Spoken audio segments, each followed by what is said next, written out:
Salam, selamat pagi saudara-saudari, apa kabarnya? Saya berharap kita semua dalam keadaan sehat dan penuh sukacita. Saudara-saudari, sebelum kita melanjutkan segala aktivitas kita sepanjang hari ini, hari Jumat, tanggal 19 Agustus 2022, marilah kita sejenak mendengarkan firman Tuhan sebagai renungan harian. Untuk hari ini, kita mengawalinya dengan berdoa. Kasih karunia dan damai sejahtera yang dari Allah Bapa dan dari anaknya Tuhan Yesus menyertai saudara sekalian. Amin. Saudara-saudari, firman Tuhan hari ini tertulis di kitab Markus 5 ayat 34. Demikian dikatakan, maka katanya kepada perempuan itu, "Hai anakku, imanmu telah menyelamatkan engkau. Pergilah dengan selamat dan sembuhlah dari penyakitmu." Demikian dikatakan. Saudara-saudari, beberapa hari yang lalu atau minggu ini kita masih dalam suasana merayakan hari kemerdekaan. Hari di mana kita dibebaskan dari penjajahan. Hari di mana kita menyatakan diri kita sebagai bangsa yang merdeka. Bangsa yang bebas, bangsa yang terlepas dari cengkraman, dari kuasa penjajah. Dan kita menjadi pulih sebagai sebuah bangsa, boleh kembali bebas menentukan masa depan kita sendiri. Nah, saudara-saudari, tentu ada sebuah perasaan yang luar biasa ketika kita sudah terbebas dari penjajahan itu, sehingga kita mengungkapkannya dengan berbagai ekspresi perayaan, ekspresi ungkapan syukur, dan lain-lainnya dengan berbagai kegiatan untuk menunjukkan sukacita kita. Tetapi sesungguhnya saudara-saudari, ada banyak yang masih menjajah kita, yang masih membebani kita. Dan salah satu yang menjajah, yang membebani manusia, yang membuat manusia tidak bebas adalah sakit penyakit. Karena sakit penyakit menjajah kehidupan manusia, menjajah pikirannya, menjajah hatinya, menjajah perasaannya. Banyak orang yang mengalami sakit penyakit akhirnya kehilangan kebebasannya di dalam mengisi dan mengapresiasi, mengekspresikan kehidupannya. Dia harus terjebak dengan ketergantungan akan mengkonsumsi obat-obatan. Dia terjebak dengan harus diisolasi. Dia terjebak harus beristirahat, tidak bisa melakukan berbagai kegiatan lainnya, atau dia terjebak harus mendapatkan perawatan yang intensif atau perawatan jalan, tapi harus selalu kontrol. Nah, itu sebabnya saudara-saudara, perasaan dan suasana hati dari orang yang sakit dengan orang yang sehat itu sungguh sangat berbeda. Orang yang sehat bisa melakukan apa yang dia kehendaki, apa yang dia mau lakukan. Dia menjadi manusia yang bebas berkarya, bebas bertindak, dan bebas melakukan apa yang baik yang dia pikirkan. Tetapi orang-orang yang sedang sakit, di dalam hidupnya dia mengalami pergumulan, dia mengalami kesusahan, dan dia mengharapkan di dalam doa-doanya supaya Tuhan menganugerahkan kesembuhan. Di hari kemerdekaan yang masih kita rayakan ini, firman Tuhan hari ini mengangkat kisah seorang perempuan yang sudah sakit 12 tahun. Seorang perempuan yang sakit pendarahan. Dia sudah menghabiskan segala sesuatu miliknya untuk mendapatkan kesembuhan. Dia sudah berobat ke sana kemari, ke tabib yang satu atau ke tabib yang lain, di mana dia mendengar ada penyembuh, tapi dia tidak mengalami kesembuhan dari penyakitnya itu. Dia mengalami penyakit yang sangat aneh sehingga para tabib tidak mampu menyembuhkannya. Saudara-saudari, kehadiran Yesus yang dia dengar dari banyak orang telah menyembuhkan banyak orang yang sakit, telah memerdekakan banyak orang yang sakit dari berbagai penyakit, memberikan pengharapan kepadanya, memberikan semangat baru kepadanya.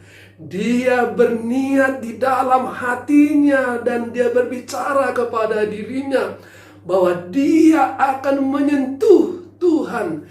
Dia akan mengalami kesembuhan kalau dia bisa menyentuh jubah dari Tuhan Yesus. Dan apa yang dia harapkan, apa yang dia pikirkan, dan apa yang dia imani, dia usahakan. Dan akhirnya dia mengalami kesempatan, dia boleh menyentuh tubuh atau pakaian dari Tuhan Yesus. Dan dia akhirnya mengalami kesembuhan itu. Yesus meski di dalam keramaian merasakan ada energi yang keluar dari dirinya.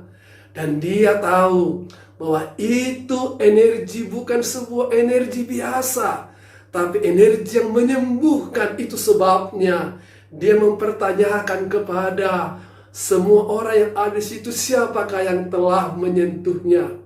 Saudara-saudara, mungkin orang lain merasa bahwa tidak mungkinlah Yesus mencari orang yang menyentuhnya, karena tentu semua orang menyentuhnya pada saat itu dengan suasana yang sangat berdesak-desakan.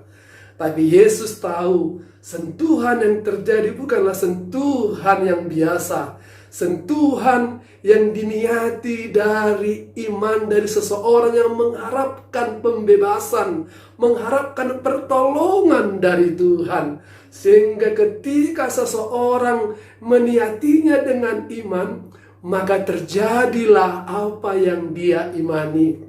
Dan Yesus tahu sentuhan yang seperti itulah yang sedang terjadi, sehingga energi yang keluar dari dirinya pun bermanfaat bagi orang yang menyentuhnya itu. Dan ketika Yesus sekali lagi menanyakan kepada mereka, perempuan itu mengaku, dan Yesus tahu bahwa perempuan itulah yang sesungguhnya sedang menyentuh dia. Itu sebabnya Yesus tahu perempuan itu menyentuh dia dengan iman. Dan karenanya Tuhan mengatakan, hai perempuan, imanmu lah yang telah menyelamatkan engkau. Pulanglah dan sembuhlah. Saudara-saudara, Yesus menyembuhkan perempuan yang mengalami pendarahan selama 12 tahun. Yesus membebaskan dia. Yesus memerdekakan dia dari penyakit yang sudah menindas dia, membelenggu dia. Dan tentu kalau Tuhan dulu mampu membebaskan penyakit dari perempuan yang sudah 12 tahun itu, segala penyakit-penyakit kita pun sekarang, segala pergumulan-pergumulan kita pun sekarang, Tuhan mampu juga membebaskan, memerdekakan kita dari belenggunya. Kalau kita datang memohon kepada Tuhan dengan iman, dengan kesungguhan hati dan dengan keyakinan yang teguh, Tuhan akan menganugerahkan energi kesembuhan yang daripadanya. Tuhan akan mendengarkan bahkan permohonan kita yang tidak terkatakan, bahkan melalui kata-kata.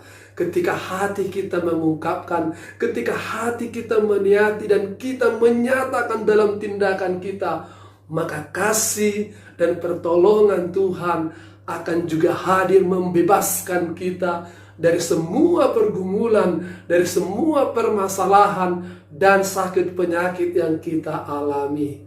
Jadi saudara-saudara, marilah menerima kemerdekaan dan pembebasan yang dari Tuhan. Mari yakini dan mari serahkan hidupmu kepada Tuhan. Mari berseru kepadanya, mari meminta kepadanya. Maka kasih karunia Tuhan yang menyembuhkan, yang membebaskan, Tuhan akan anugerahkan kepada kita. Tuhan menanti kita yang memohon kepadanya. Tuhan memberikan pertolongan kepada kita yang meminta kepadanya. Sekarang, Sudahkah saudara-saudari meminta dan memohon kepada Tuhan? Sudahkah mengungkapkannya dalam bentuk perkataan dan tindakan?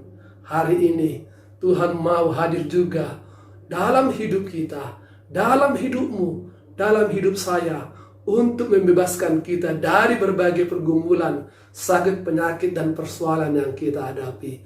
Mari datang kepada Tuhan. Selamat bekerja, selamat berkarya pada hari ini. Tuhan Yesus memberkati kita.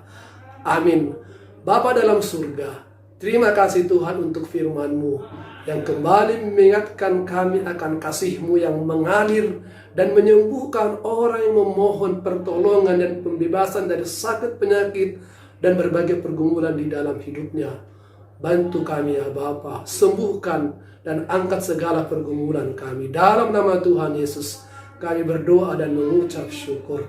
Kasih karunia dari Tuhan kita Yesus Kristus, kasih setia daripada Allah Bapa serta persekutuan Roh Kudus, itulah yang menyertai berkati saudara sekalian sekarang sampai selama-lamanya. Amin. Selamat bekerja, selamat beraktivitas. Tuhan Yesus memberkati. Horas.